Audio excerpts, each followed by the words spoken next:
ক্যালিফোর্নিয়ার সিলিকন ভ্যালিতে অনুষ্ঠিত অ্যাপেলের বার্ষিক ওয়ার্ল্ড ওয়াইড ডেভেলপার্স কনফারেন্স 2026-এ নতুন প্রজন্মের কৃত্রিম বুদ্ধিমত্তা প্রযুক্তি উন্মোচন করেছে প্রযুক্তি জায়ান্ট অ্যাপেল।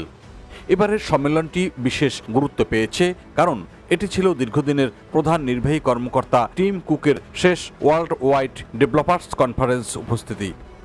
আগামী সেপ্টেম্বর মাসে তিনি সিও পদ থেকে সরে দাঁড়াবেন এবং তার স্থলাভিষিক্ত হবেন জন টার্নার্স। সোমবার শুরু হওয়া এই সম্মেলনে বিশ্বের প্রায় 65টি দেশের হাজারো সফটওয়্যার ডেভেলপাররা অংশ নেন। আইফোন, আইপ্যাড, ম্যাক এবং অন্যান্য অ্যাপল ডিভাইসের জন্য নতুন সফটওয়্যার ও এআই প্রযুক্তির বিভিন্ন দিক তুলে ধরা হয় এই সম্মেলনে। অন্যান্য প্রযুক্তি প্রতিষ্ঠানের মতো শুধুমাত্র শক্তিশালী এআই মডেলের দিকে না গিয়ে অ্যাপেল এবার ব্যবহারকারীর ব্যক্তিগত তথ্যের নিরাপত্তা এবং গোপনীয়তাকে সর্বোচ্চ গুরুত্ব দেওয়ার কৌশল সামনে এনেছে। সম্মেলনের অন্যতম আকর্ষণ ছিল নতুন প্রজন্মের সিরি এআই। অ্যাপেলের দাবি, নতুন সিরি আগের চেয়ে অনেক বেশি স্মার্ট, কথোপকথনে সক্ষম এবং প্রাসঙ্গিক তথ্য বুঝতেও সক্ষম হবে। ব্যবহারকারীরা অ্যাপ না খুলেই ছবি, ঠিকানা, ডকুমেন্ট কিংবা ব্যক্তিগত তথ্য খুঁজে পেতে পারেন। একই সঙ্গে সিরি এআই অ্যাপেল ইকোসিস্টেমের বিভিন্ন অ্যাপ ও সেবার সঙ্গেও আরও গভীরভাবে যুক্ত হবে।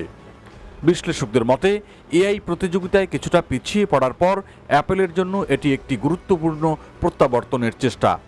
গত 2 বছরে ঘোষিত বেশ কয়েকটি এআই ফিচার সময়মতো ব্যবহার করতে না পারায় কোম্পানিটি সমালোচনার মুখে পড়েছিল। তবে এবারের ঘোষণাগুলো দেখাচ্ছে যে অ্যাপেল এখন এআইকে তাদের পণ্যের কেন্দ্রবিন্দুতে নিয়ে আসতে চায়। সম্মেলনের মঞ্চে টিম কুককে দীর্ঘ সময় দাঁড়িয়ে অভিবাদন জানান উপস্থিত ডেভেলপাররা। আবেগঘন বক্তব্যে তিনি বলেছেন, আপনাদের সঙ্গে এই যাত্রার অংশ হতে পেরে আমি গভীরভাবে কৃতজ্ঞ। অ্যাপল প্ল্যাটফর্ম ঘিরে উদ্ভাবনের শক্তি আজ আগের যে কোনো সময়ের চেয়ে বেশি। কুক আরও বলেছেন, ডেভেলপারদের সৃজনশীলতাই অ্যাপেলের ভবিষ্যৎকে এগিয়ে নিয়ে যাবে।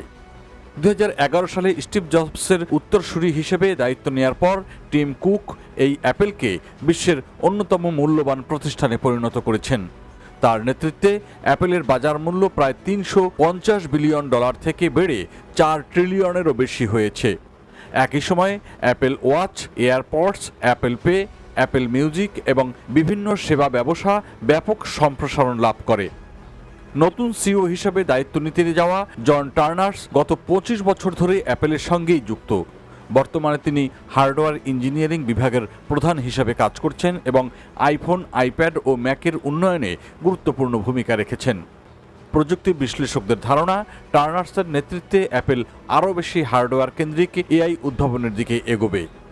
বিশ্ব প্রযুক্তি বাজারে বর্তমানে এআইকে ঘিরে তীব্র প্রতিযোগিতা চলছে।